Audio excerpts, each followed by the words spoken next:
Olá, irmãos e irmãs, a paz do bom Deus, sejam muito bem-vindos para mais um momento de meditação da palavra, mais um momento de reflexão diária da Lexio Divina, da liturgia da palavra, onde nós, junto com toda a igreja, vamos estar agora refletindo e conversando, meditando naquilo que a palavra do Senhor, naquilo que a palavra de Deus deseja falar para nós, diretamente aos nossos corações. Sejam muito bem-vindos, eu sou o irmão Daniel Arcanjos. Sou carmelita carismático e sou responsável por estar junto com vocês neste momento de reflexão aqui no canal.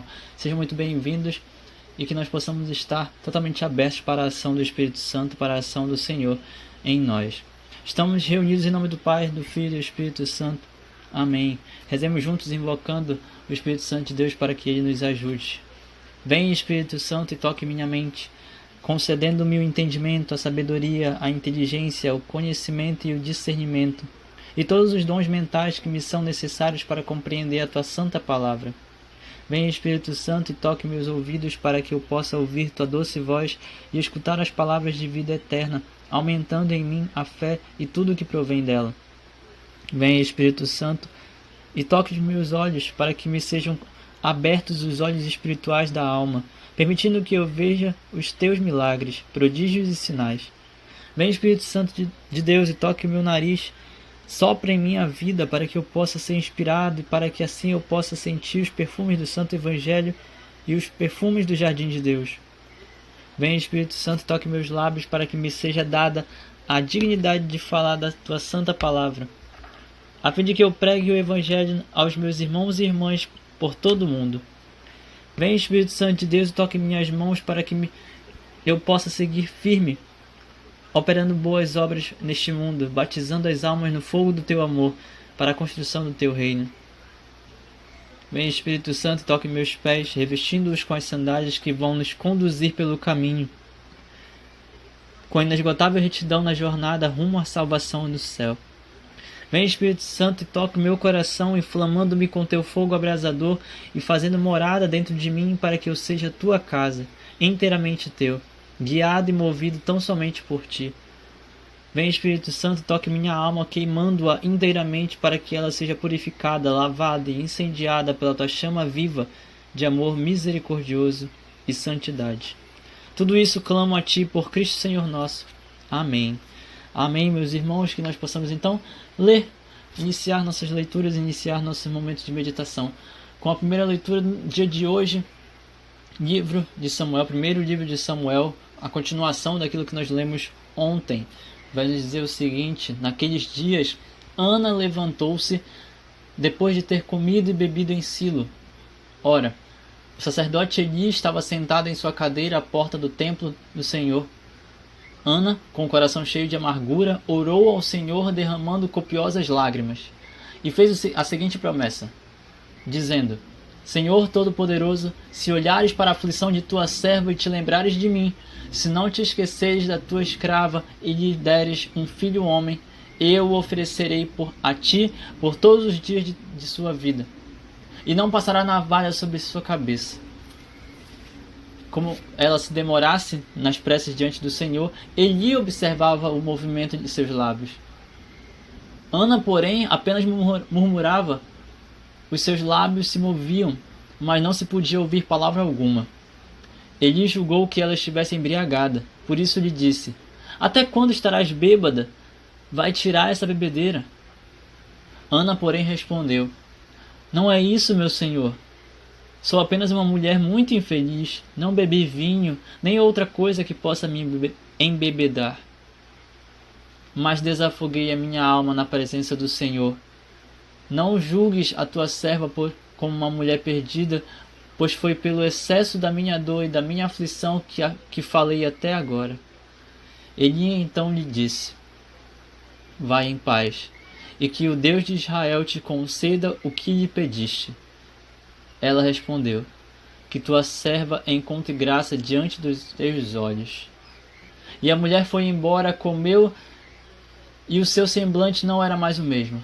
Na manhã seguinte, ela e seu marido levantaram-se muito cedo, e depois de terem adorado o Senhor, voltaram para sua casa em Ramá. Elcana uniu-se a Ana, sua mulher, e o Senhor lembrou-se dela. Ana concebeu e no devido tempo deu à luz um filho e chamou Samuel, dizendo: Eu o pedi ao Senhor. Palavra do Senhor. Graças a Deus. Graças a Deus. O nosso responsório de hoje não é necessariamente um salmo, é literalmente o louvor, digamos assim, uma manifestação de louvor da própria Ana, tirado lá do primeiro livro de Samuel, no capítulo 2, a partir do versículo 1, vai dizer: Meu coração se alegrou em Deus, meu Salvador. Meu coração se alegrou em Deus, meu Salvador. Exulta no Senhor meu coração, e se eleva a minha fronte no meu Deus. Minha boca desafia os meus rivais, porque me alegro com a vossa salvação. O arco dos fortes foi dobrado, foi quebrado, mas os fracos se vestiram de vigor. Os saciados se empregaram por um pão, mas os pobres e os famintos se fartaram. Muitas vezes deu à luz a que era estéril, mas a mãe de muitos filhos definhou. É o Senhor quem dá a morte e dá a vida, faz descer a sepultura e faz voltar. É o Senhor quem faz o pobre e faz o rico. É o Senhor quem nos humilha e nos exalta. O Senhor ergue do pó o homem fraco, e do lixo ele retira o indigente, para fazê-los assentar-se com os nobres, num lugar de muita honra e distinção. Meu coração se alegrou em Deus, meu Salvador. Avancemos então para o Evangelho de hoje, em Marcos, no capítulo 1, a partir do versículo 21, versículo 21. Senhor esteja conosco, Ele está no meio de nós. Evangelho de Jesus Cristo segundo São Marcos. Glória a vós, Senhor. Estando com seus discípulos em Cafarnaum, Jesus, num dia de sábado, entrou na sinagoga e começou a ensinar. Todos ficavam admirados com seu ensinamento, pois ensinava como quem tem autoridade, não como os mestres da lei. Estava então na sinagoga um homem possuído por um espírito mau. Ele gritou: Que queres de nós, Jesus Nazareno? Viestes para nos destruir? Eu sei quem tu és o Santo de Deus. Jesus o intimou: Cala-te e sai dele. Então o espírito mau sacudiu o homem com violência, deu um grande grito e saiu. E todos ficaram espantados e perguntavam uns aos outros: O que é isto? Um ensinamento novo dado com autoridade? Ele manda até nos espíritos maus e eles obedecem. E a fama de Jesus logo se espalhou por toda parte, em toda a região da Galileia. Palavra da salvação. Glória a vós, Senhor.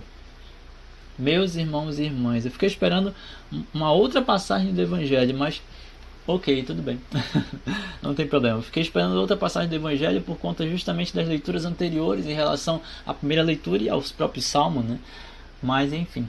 Nós estamos aqui continuando na primeira leitura, né? Pelo menos continuando aquilo que nós já lemos ontem, também no primeiro livro de Samuel, meditamos ontem, onde Deus, ele escuta as preces, hoje pelo menos, né? Deus escuta as preces, Deus escuta os clamores, Deus escuta a lamúria, a aflição, a angústia do seu povo, a angústia de sua serva. E uma das coisas que eu acho muito interessante é pensar que, mais do que escutar aquilo que nós dizemos para Deus, mais do que nos escutar, Deus sempre está atento a como nós estamos. Isso é tão forte na primeira leitura que Ana não apenas estava falando, pedindo para Deus lhe mandar um filho, dizendo: Senhor, lembra da tua serva, lembra de mim. Não era só isso.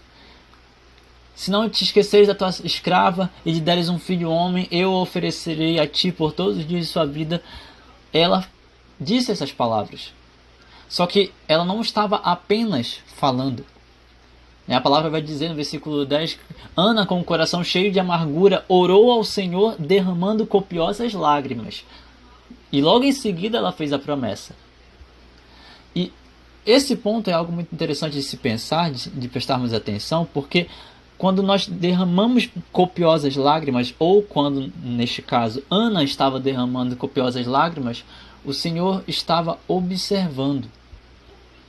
Ele não é apenas um Deus que escuta, ele é um Deus que está vendo. E se ele está vendo, isso significa que ele está perto, que ele está olhando para nós. E nós temos, às vezes, o hábito de achar que Deus esqueceu da gente. Deus não nos esquece de nós. Ele está olhando continuamente para nós. Ele é onipotente, tem poder para fazer qualquer coisa, mas ele também é onipresente. Ele está em todos os lugares. Ele está perto de nós, ele está nos observando. Ele está nos vendo. Quantas e quantas vezes nós pecamos porque nós esquecemos que Deus, ele vê tudo. E ao contrário, se nós cremos que ele vê tudo, nós precisamos também fazer o possível para nos voltar para ele, crendo que ele vê tudo. O Senhor está vendo como eu estou. Então, por favor, não esquece de mim. Por favor, me ajuda. Essa foi a prece de Ana. Santa Teresinha, ela dizia que uma das melhores formas que ela tinha, uma das formas mais sinceras que ela tinha de pedir perdão a Deus e às pessoas ao seu redor, era derramando lágrimas, quando ela chorava. Chorar era um pedido de perdão e um ato de misericórdia, um ato de amor muito maior do que dizer 1000 palavras. E isso é algo muito real aqui. Deus, talvez, ele vai ouvir nossas preces, mas Deus perscruta os corações, como vai dizer a palavra do Senhor. Deus conhece o que está dentro. Você pode pedir 1000 coisas para o Senhor, mas Ele sabe o que está no teu coração e Ele pode dizer sim ou não. Então, se você realmente não está sendo sincero na sua oração, como você quer que o Senhor atenda o seu pedido? Como você quer pedir uma coisa, sendo que você está desejando outra internamente? Deus vai dizer não. Aqui, por outro lado, Ana estava clamando ao Senhor depois de ter começado a derramar copiosas lágrimas. O coração já estava pedindo antes mesmo que as palavras chegassem na sua boca. As lágrimas manifestavam uma dor, uma aflição que vinha diretamente da alma de Ana, antes mesmo de dizer qualquer tipo de palavra. E por causa dessa aflição, por causa dessa amargura e desse desejo de ter um filho, justamente para parar de ser humilhada, lembrando, Jesus vem para levantar os humildes, levantar os humilhados, né? Resgatar os humilhados e destronar os soberbos. Ana, naquele momento, era essa humilhada. Se olhares para a aflição de tua serva e te lembrares de mim, se não te esqueceres da tua serva, eu oferecerei o meu filho a ti por todos os dias. Ela fez a promessa. E por que eu estou dizendo tudo isso? Porque simplesmente a forma como você reza é observada. A prova disso, Ana estava chorando, Eli achava que ela estava bêbada. E quando Eli finalmente entendeu que Ana não estava bêbada, mas estava clamando em situação de angústia, de aflição, Eli vai dizer para ela, versículo 17, vai em paz e que o Deus de Israel te conceda o que lhe pediste. E Ana responde que tua serva encontre graça diante de teus olhos. A mulher foi embora. Comeu e o seu semblante já não era mais o mesmo, vai dizer a palavra no versículo 18. E antes de passarmos para as outras leituras, eu quero só também trazer aqui nessa reflexão um ponto muito importante. Nós precisamos ter em mente que essa palavra, por que essa palavra está sendo colocada justamente na semana, primeira semana do tempo comum, sim, mas na mesma semana em que nós tivemos a festa do batismo do Senhor, que encerrou o período natalino, o ciclo do Natal. Porque o batismo do Senhor é um reflexo de uma promessa que se cumpriu na vida de alguém. Deus cumpriu sua promessa, a promessa que ele fez lá em Gênesis, da mulher que pisaria na cabeça da serpente, ele cumpriu em Nossa Senhora. Nossa Senhora é essa mulher. Mas para que se cumprisse em Nossa Senhora, Deus escutou o clamor de um casal. Deus escutou o clamor de uma mãe. Qual era o nome da mãe de Nossa Senhora? Ana também. Santa Ana. Senhora Santa Ana, né? E da mesma forma como Santa Ana, que era estéril, também clamou ao Senhor no meio do deserto, em lágrimas e em prantos, pedindo para que ele fizesse aquilo que fosse da santa vontade dele.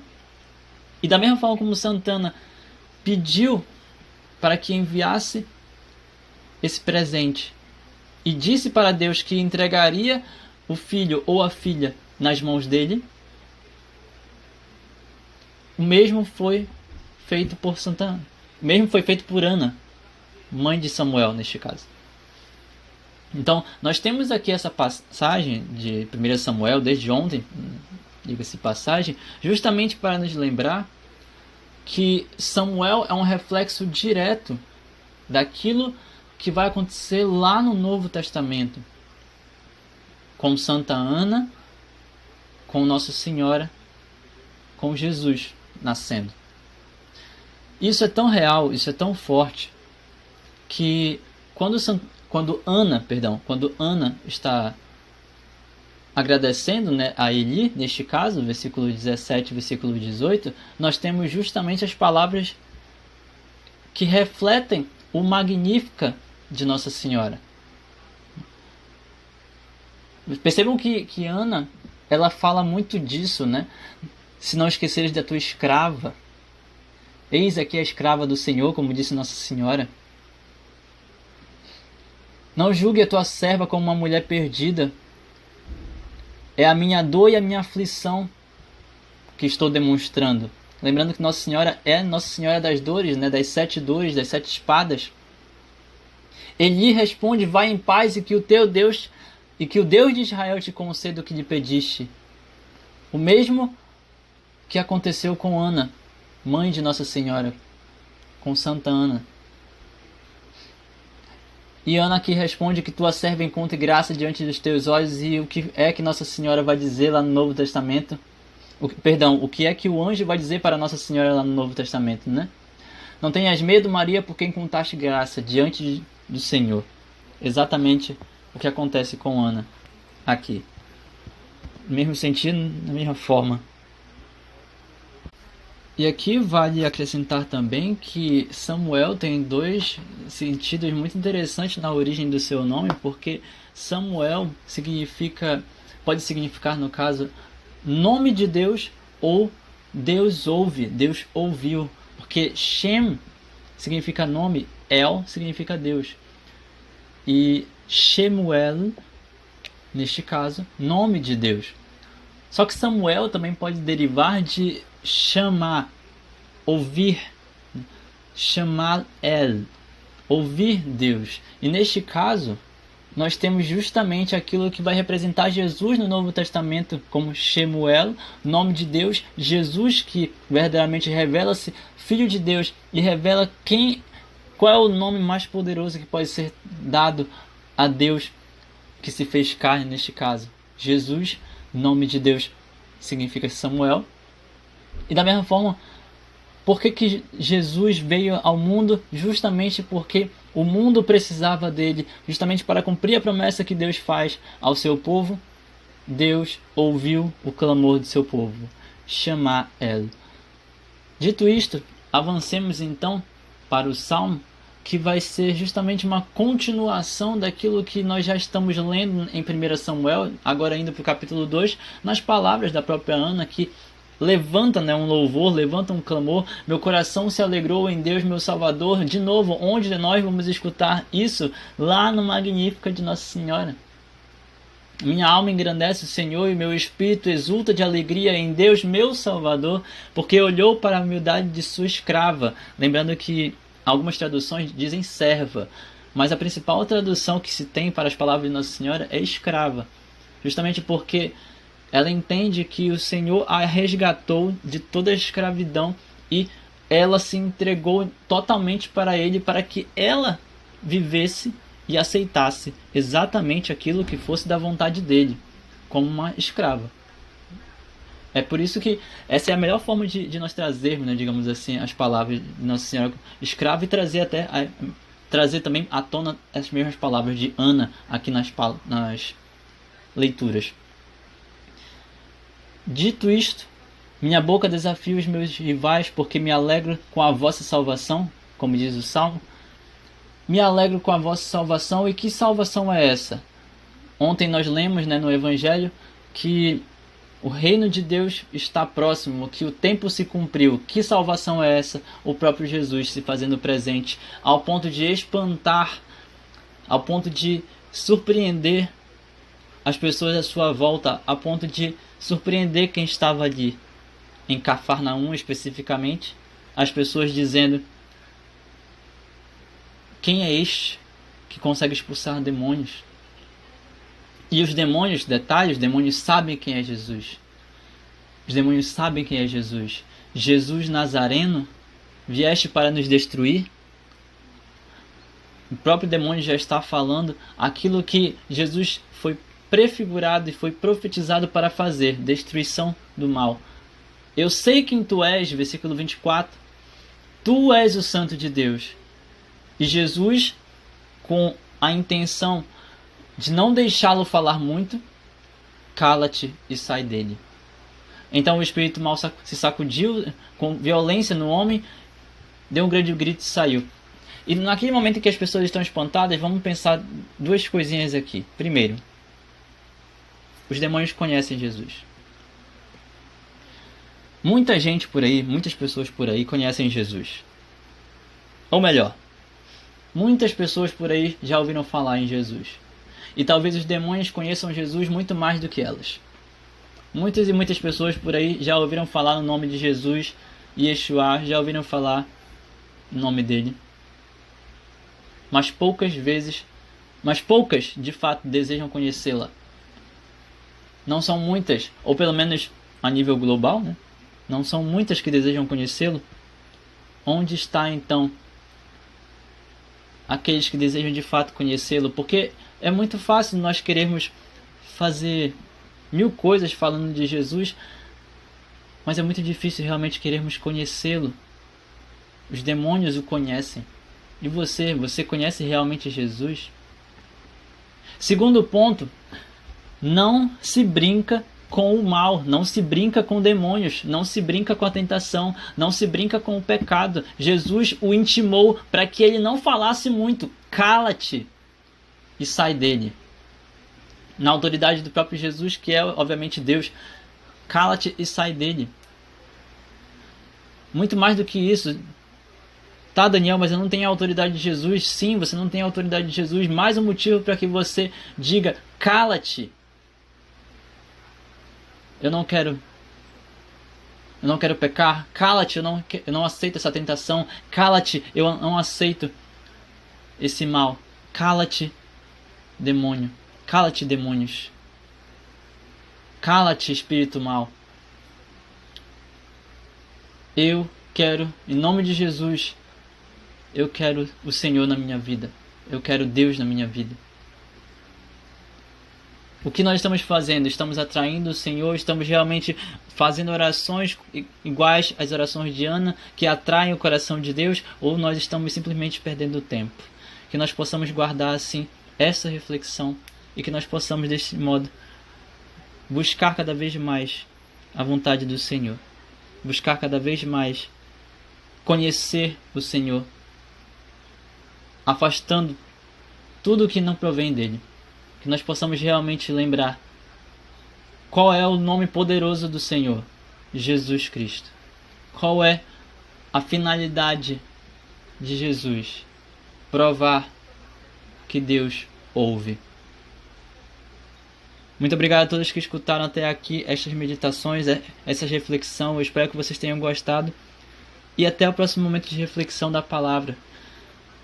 Que as bênçãos de Deus Todo-Poderoso sejam derramadas sobre cada um de nós e que Ele nos faça verdadeiramente santos. Em nome do Pai, do Filho e do Espírito Santo. Amém. Que a paz do bom Deus seja derramada sobre os vossos corações. Até o próximo momento de meditação.